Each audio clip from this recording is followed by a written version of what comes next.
হাই friends, সকলো চাগে আজি ছানডে হেপী আছে, চবেই এনজয় কৰি আছে। মই এইখিনিতে আপোনালোকৰ মাজলৈ এটা ভিডিঅ' আনিছোঁ, যিটো ভিডিঅ'ত আপোনালোকে ফিজিঅ'লজি আৰু মাছল কণ্ট্ৰেকশ্যন ইজি প্ৰচেছত আপোনালোকৰ মনত ৰাখিব পাৰিব। মই এই বস্তুটো বুজাৰ আগত প্ৰথমতে কেইটামান পইণ্টৰ বিষয়ে আপোনালোকক মই ইয়াত কি পইণ্ট হিচাপে দিছোঁ। দেখিছে আপোনাৰ নিউৰোমাস্কুলাৰ জাংচন। নিউৰোমাস্কুলাৰ জাংচন, নিউৰো মানে নিউৰন, মাচুল মানে মাচুলৰ আৰু নিউৰনৰ মাজত যিটো জাংচন হয়, জাংচন ক্ৰিয়েট হয়। ইয়াত দেখিছেনে, এইটো মটৰ এণ্ড প্লেট বুলি কয়। সেই জাংচনটো কি হয়, নিউৰোমাস্কুলাৰ জাংচন। আমাৰ বডিত চবতছে এবাণ্ডেণ্ট এলিমেণ্ট কেলছিয়াম আয়ন, এইটো ইয়াত মই দেখিছোঁ। এচিটাইল কলিন, যিটো নিউৰনে এটা এচিটাইল কলিন ৰিলিজ কৰে নিউৰোমাস্কুলাৰ জাংচনত। সেইটো কেলৈ হয়, যেতিয়া বডিত যেতিয়া ইনফৰ্মেশ্যন আহে, আপোনালোকে জানে আগতে আমাৰ চেণ্ট্ৰেল নাৰ্ভাছ ছিষ্টেমত আপোনালোকে নাৰ্ভ ইম্পালছত পঢ়োঁতে আপোনালোকে দেখি আছে ছ'ডিয়াম পটাছিয়াম পাম্পটো। যেতিয়া ইনফৰ্মেশ্যন আমাৰ বডিত আহে, তেতিয়া কি হয়, ইনফৰ্মেশ্যনটো অহাৰ লগে আমাৰ এটা ছ'ডিয়াম পটাছিয়াম যেতিয়া পাম্পটোত, তেতিয়া প্ৰথম অৱস্থাত এটা ৰেষ্টিং ষ্টেজত ছ'ডিয়াম চেনেলটো বন্ধ হৈ থাকে আৰু পটাছিয়াম চেনেলটো খোল খাই থাকে। আপোনাক মই এইডোখৰত দেখুৱাব বিচাৰিছোঁ। এইটো চাব, এনেকুৱা ধৰণৰ থাকে চেনেল, এইটো ছ'ডিয়াম চেনেল থাকে, এনেকুৱা পটাছিয়াম চেনেল থাকে। পটাছিয়াম চেনেলটোত খোল খাই থাকে আৰু এইটো পটাছিয়াম চেনেলটো চোন খাই থাকে আৰু ছ'ডিয়াম চেনেলটো বন্ধ হৈ থাকে। যেতিয়া এটা ইনফৰ্মেশ্যন আহে ন, তেতিয়া এই পটাছিয়ামটো বন্ধ হৈ যায় আৰু ছ'ডিয়ামটো খোল খাই যায়।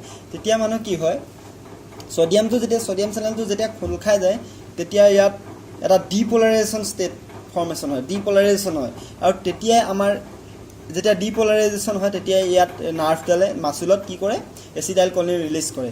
এচিটাইল কলিন যেতিয়া ৰিলিজ হয়, তেতিয়া কি হয়, এচিটাইল কলিন আমাৰ হিউমেন বডিত যেনেকৈ প্লাণ্টত এণ্ডোপ্লাজমিক ৰেটিকুলাম আছে, হিউমেন বডিত চাৰ্কোপ্লাজমিক ৰেটিকুলাম আছে। চাৰ্কোপ্লাজমিক ৰেটিকুলামত আমাৰ বডিত থকা কেলছিয়ামটো এচিটাইল কলিনে ৰিলিজ কৰি দিয়ে। চাৰ্কোপ্লাজমিক ৰেটিকুলামৰ পৰা কেলছিয়ামটো ৰিলিজ কৰি দিয়ে, ভেৰি ফাষ্টলি ৰিলিজ কৰে। তেতিয়া কি হয়, যেতিয়া কেলছিয়ামটো ৰিলিজ হয়, তেতিয়া আমাৰ এক্টিন ফিলামেণ্টত থকা ট্ৰপনিনত কেলছিয়ামটো বাইণ্ড হয় আৰু কি হয়, ATP ইউটিলাইজ কৰে। ATP ইউটিলাইজ কৰিলে কি হ'ব, এই ATP ইউটিলাইজ কৰিব মই আপোনাক দেখুৱাইছোঁ। যেতিয়া বস্তু এটা ইয়াত যদি গম পাইছে, মোক এটা শক্তি লাগে, কি হয়, ATP মানে এনাৰ্জি, শক্তি লাগে। বস্তু এটা কাম কৰিবৰ কাৰণে এটা শক্তি লাগে, সেইটো হয় ATP ইউটিলাইজ কৰে। কি হয়, এই বস্তুটো যেতিয়া এইফালে মই দেখুৱাব বিচাৰিছোঁ, আপোনালোকে চাওক। এটা মায়োচিন যেতিয়া ইয়াত ATP ইউটিলাইজ কৰে ন, তেতিয়া কি হয়, এক্টিন মায়োচিনত যিটো মায়োচিন হেড, সেইটোৰ পৰা APTটো ব্ৰেকডাউন হয়, ADP প্লাছ অৰ্গেনিক ফছফেট। সেইটো কি হয়, সেই প্ৰচেছটো যেতিয়া হৈ যায় ন, তেতিয়া এক্টিনৰ যিটো ফিলামেণ্ট আৰু মায়োচিনৰ যিটো ফিলামেণ্ট ন, সেই ফিলামেণ্টটোৰ মাজত এটা ব্ৰিজ কানেকশ্যন ফৰ্মেশ্যন হয় আৰু মায়োচিন যিটো হেড, সেইটো গৈ পেলাই এক্টিন ফিলামেণ্টত লাগি ধৰে। আৰু তেতিয়া এনেকুৱা এটা কণ্ডিশ্যন হয়, যেতিয়া বস্তুটো তাত লাগি ধৰে ন, তেতিয়া যিটো এক্টিন ফিলামেণ্ট, সেই বস্তুটোৱে মানে মায়োচিন হেডটোক জোৰকৈ টানি দিয়াৰ লগে লগে আমাৰ মাচুল কণ্ট্ৰেকশ্যন হয়। এইখিনিতে এটা কথা কৈছোঁ, জেট লাইনডাল যিটো মই ইয়াতে এইটো ৰাফলি ডায়েগ্ৰাম এটা দেখুৱাইছিলোঁ, চাৰ্কমিয়াৰ ডায়েগ্ৰাম। এইটো মাচুলৰ যিটো ডায়েগ্ৰাম, এ-বেন দেখিছে। এটা কনফিউজন মানুহৰ ক্ষেত্ৰত সদায় এ-বেন দিছে নামটো, এক্টিন ফিলামেণ্ট ভাবিব পাৰে, কিন্তু এইটো নহয়। এ-বেনত এক্টিন থাকিব, এইটো এ-বেনত সদায় মায়োচিন এইটো কি কাৰণে কোৱা হৈছে, এইটো আপোনালোকে দেখিছে, এক্টিন ফিলামেণ্টৰ আধা পাৰ্ট গৈছে, কিন্তু মায়োচিনৰ গোটেই পাৰ্টটো আছে, দেখিছে নহয়, এই মায়োচিনৰ গোটেই পাৰ্টটো আছে। এই বস্তুটোৰ কাৰণে মাচুলটো ডাৰ্ক ফৰ্মেশ্যন হৈছে। মাচুল এটা ডাৰ্ক মায়গ্ল'বিন বুলি এটা প্ৰটিন থাকে। এই প্ৰটিনটোৱে কি হয়, মাচুলৰ ৰেডনেছটো বঢ়ায়। আপোনাৰ মাচুলটো কাটি চাব, যিকোনো মাচুল ৰঙা হয়, কেলৈ হয়, মায়গ্ল'বিন। এইটো কি হয়, মায়োচিন প্ৰটিনটোৰ কাৰণে এই বস্তুটো ডাৰ্ক বেন বুলি কোৱা হয়, এনাইচটপিক বেন বা এ-বেন বুলি কোৱা হয়। কিন্তু আই-বেন, যেতিয়া এক্টিন আৰু এক্টিনৰ মাজৰ যিটো বেন, সেইটো কি হয়, আই-বেন, সেইটো লাইট বেন বুলি কোৱা হয়। লাইট বেনটো কি হয়, এক্টিন নামৰ প্ৰটিন থাকে, সেইটো আইচটপিক বেন বুলি কোৱা হয়। যেতিয়া মাচুলৰ কণ্ট্ৰেকশ্যন হয়, তেতিয়া কি হয়, যেতিয়া এই মায়োচিন ফিলামেণ্টে যেতিয়া এই এক্টিন ফিলামেণ্টক যেতিয়া মায়োচিন ফিলামেণ্টক টানিব, তেতিয়া এই ডাৰ্ক বেনটো আই বেনটো নাইকিয়া হৈ যাব। মানে জেড লাইন বুলি কয়, জেড লাইনৰ মাজতো চাৰ্কমিয়াৰ বুলি কয়। আই বেণ্ডৰ হাফ পৰ্চনৰ যিটো থাকে, মিডল পৰ্চনত যেতিয়া এটা চাইণ্টিষ্টসকলে কি কৈছে, এটা লাইন দিছিলে, লাইন ভাবি লৈছিলে, সেইটো জেড লাইন বুলি কোৱা হয়।